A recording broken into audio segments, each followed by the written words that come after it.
Dans cette deuxième vidéo, nous allons voir une communication entre deux départements. Donc de nouveau, dans l'idée de faire une analogie d'une communication entre des machines qui se trouveraient dans deux sous-réseaux différents. Alors, nous avons toujours le département comptabilité où travaille Gabriella, et nous avons le département ressources humaines, toujours de la société numéro 1, où travaillent d'autres employés. Alors, dans le cas qui nous concerne, Gabriella doit envoyer un message à quelqu'un. Bonjour, je suis Gabriella, toujours du bureau 2. J'ai un message pour Yacine des ressources humaines. Alors, évidemment, là, Gabriella, quand elle note sur son enveloppe à qui elle doit envoyer le message, elle voit que c'est pour ressources humaines.yacine. Or, elle ne fait pas partie des ressources humaines, donc il n'y a aucun intérêt à ce qu'elle crie dans l'open space bonjour, qui est Yacine, donne-moi le numéro de ton bureau, puisque Yacine n'est pas dans le même open space. Par contre, Gabriella, on lui a dit que, à partir du moment où elle devait envoyer un message dans un autre département, elle devait s'adresser à Paul, qui est le coursier de la société numéro 1. Du coup, plutôt que d'appeler Yacine, qui n'est pas là, elle va appeler Paul. Donc Paul, où es-tu? Est-ce que tu peux m'aider? Voilà, dis-moi où je peux amener la FART avec le message que je dois envoyer. Paul va répondre, voilà, je suis Paul, je suis au bureau numéro 1, côté de la comptabilité, donc tu peux me transférer ton message. Donc Gabriella va apporter la farde dans laquelle elle a mis son message à Paul au bureau numéro 1. Gabriella est toujours bien organisée, donc elle va noter sur un post-it que Paul se trouve au bureau 1, et Paul, qui suit les process à la lettre, va noter que Gabriella se trouve au bureau 2. Entre-temps, Gabriella a apporté la FART. Paul va ouvrir la FART, il va enlever l'enveloppe que Gabriella a remplie avec l'adresse du destinataire, donc en l'occurrence ici, ressources humaines Yacine, et il va la mettre dans l'autre FART, donc dans la FARD côté des ressources humaines. Paul se déplace vers les ressources humaines, il est sur l'open space, et il va demander à tout le monde, voilà, je suis Paul le coursier, j'ai un message pour Yacine des ressources humaines. Forcément, il a vu sur l'enveloppe que le destinataire était Yacine des ressources humaines. Yacine va entendre cela et il va répondre « Je suis Yacine, je suis au bureau 3, tu peux m'envoyer évidemment les documents. » Paul, du coup, va aller avec sa FART dans le département du département HR, il va la porter à Yacine. Comme ils sont tous toujours bien organisés, Yacine en profite pour noter sur un post-it que Paul se trouve au bureau 1, et notre ami Paul, lui, en profite aussi pour noter que Yacine se trouve au bureau 3.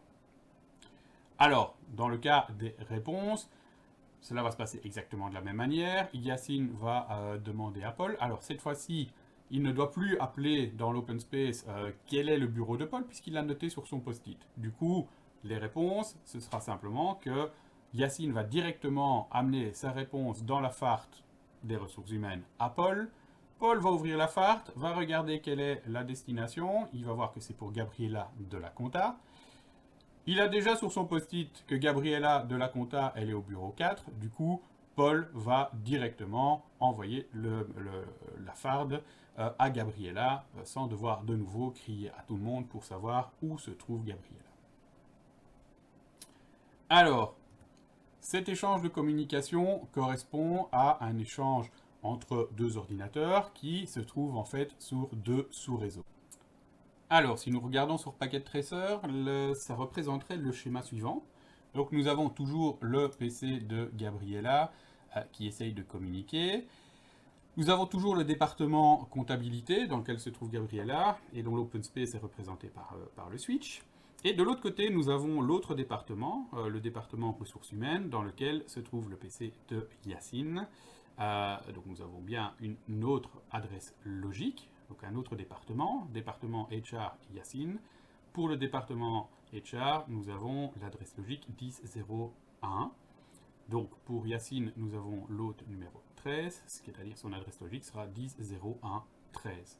Donc un autre sous-réseau que le sous-réseau 1000 qui représente la comptabilité. De base, de nouveau, nous n'avons pas les informations pour envoyer les messages. Hein. Donc si je fais une requête ARP, pour l'instant, donc mes entrées sont vides. Ça correspond donc toujours à ces fameux post-it où nous faisons le lien entre la personne et le bureau où se trouve cette personne. Du côté de Yacine, c'est la même chose. Nous n'avons donc pour l'instant pas encore d'informations à ce sujet. Comme pour le cas précédent, je vais prendre l'exemple d'un ping. Donc le message que Gabriela va envoyer à Yacine, en tout cas le PC de Gabriela va envoyer à Yacine, c'est un paquet ICMP echo. Donc echo request, echo reply. Donc je vais envoyer ce fameux ping à l'adresse logique de notre ami Yacine. Et on va voir ce qui va se passer. Comme dans le cas précédent, j'ai préparé deux messages. Le message, mais pour l'instant, je ne sais pas à quel bureau de mon département je dois l'envoyer. Alors, Gabriela a bien vu sur l'enveloppe qu'elle a notée qu'elle doit envoyer ça à Yacine qui n'est pas dans le même département qu'elle. Et comme je vous l'ai dit, Gabriela a appris au moment où elle est entrée dans l'entreprise que pour tout message qui est destiné à un autre département ou autre, elle doit passer par le coursier, en l'occurrence Paul. Donc ici, Gabriela, elle ne va pas crier après Yacine pour savoir à quel bureau il se trouve, mais elle va crier après Paul. Donc elle va demander, enfin en tout cas le PC ici, dans la réalité, va demander quelle est la MAC adresse de Paul. Paul, du côté comptabilité.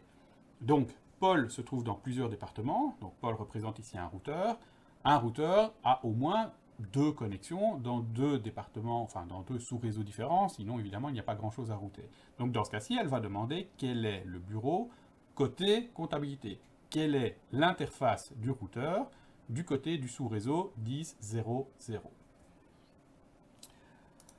Nous envoyons la requête ARP qui va arriver chez Paul. Paul va répondre avec sa MAC adresse. Donc Paul va dire, voilà, je suis au bureau 1. Avec cette information, Gabriela sait maintenant qu'elle peut envoyer son message dans la farde comptabilité à Paul à son bureau. Elle envoie donc le message. Et Paul, qu'est-ce qu'il va faire? Paul, pour l'instant, il ne sait pas quoi faire avec cette information, puisqu'il ne connaît pas encore où se trouve le bureau de Yacine. Donc là, il a ouvert la farte, il a vu l'enveloppe, et il a vu que la destination, c'était Yacine des ressources humaines. Donc du côté de son interface, alors là on parle de nouveau de l'ordinateur, du côté de l'interface qui est connectée dans le sous-réseau 10.0.1, il va demander quelle est la MAC adresse du PC de Yacine. Donc en gros, il va demander où se trouve Yacine du côté des ressources humaines.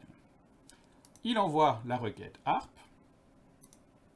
Yacine entend que Paul a crié à tout le département je dois parler à Yacine, à qui je dois envoyer le message, donc à quel des bureaux je dois me rendre. Donc en l'occurrence ici, quelle est la MAC adresse du PC? Et le PC de Yacine va répondre avec sa MAC adresse. Entre-temps, tout le monde est toujours bien organisé. Gabriela aura noté sur son post-it que Paul se trouve à l'adresse donc bureau 1, donc à l'adresse MAC suivante 0040, etc. AB01. De l'autre côté, Yacine aura noté que Paul se trouve à l'adresse qui se termine par AB02. Et Paul y aura pris note du bureau de Gabriela et du bureau de Yacine. Donc si je vais regarder maintenant ce qu'il y a dans le routeur, si je demande la table ARP, donc ça sont des commandes Cisco, je vais voir donc 10.0.0.1, 10.0.1.1, ça c'est Paul. Et puis nous avons 10.0.0.12, Gabriela, qui se trouve à cette MAC adresse. Et nous avons 10.0.1.13, Yacine, qui se trouve à cette MAC adresse-là. Maintenant que cette information est là, on a perdu un paquet puisque Paul a dû chercher d'abord où se trouvait Yacine. Gabriela, elle, renvoie son message. Et voilà mon ping de nouveau. Paul va recevoir de nouveau le message de Gabriela. Maintenant qu'il sait où est Yacine, eh bien, il va simplement apporter la farde du département ressources humaines à Yacine. Donc en l'occurrence, ici, il va transmettre le ping sur le réseau ressources humaines vers le PC de Yacine. Alors ça c'est dans une direction, évidemment dans l'autre direction, comme nous avions vu dans l'analogie. Maintenant que Yacine sait où se trouve Paul, il ne doit plus appeler Paul pour savoir à quel bureau il se trouve. Du coup, sa réponse l'envoie directement à Paul. Paul enlève l'enveloppe de la FARC, il regarde, il vérifie bien que l'adresse de retour est pour Gabriela de la compta. Il remet dans la FARC de la compta et transmet localement, côté comptabilité, le message à Gabriela. Il ne doit pas non plus lui demander à quel bureau il se trouve, donc il ne doit plus demander sa MAC adresse, puisqu'il a ça, il a noté déjà ça dans sa table de référence. Et le paquet revient en retour. Donc si je reviens sur le PC de Gabriela, maintenant je vais voir effectivement que j'ai reçu un reply. Donc j'ai bien reçu la réponse du PC de Yacine. Voilà, alors ici nous avons une nouvelle notion qui est apparue, c'est la notion de passerelle par défaut. Donc quand les machines communiquent sur un réseau local, elles vont simplement chercher à communiquer directement entre elles sans devoir passer, sans avoir besoin d'un intermédiaire. Donc, Gabriela et Christine communiquaient sur le même réseau local, elles ne doivent pas passer par un intermédiaire. Gabriela amène directement la FARD à Christine. Par contre, lorsque des machines communiquent sur deux réseaux distincts, elles ont besoin d'un intermédiaire qu'on appelle une passerelle par défaut. Donc dans le cas de notre analogie, la passerelle par défaut, il s'agit de Paul. Quand on veut communiquer dans deux départements, on passe par Paul le coursier. Dans le monde informatique, ce type de passerelle, ce type d'intermédiaire sera en règle générale un routeur ou un firewall. Votre modem, par exemple, est une passerelle par défaut. Votre modem est en fait une combinaison d'un routeur et d'une connexion donc modem vers un réseau.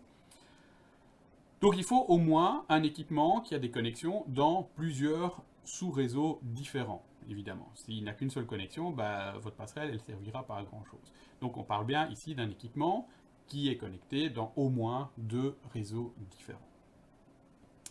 Voilà pour cette deuxième analogie. Je vous invite à voir la troisième partie où nous verrons une connexion à distance, c'est-à-dire entre deux réseaux différents, en imaginant par exemple entre deux sociétés par exemple.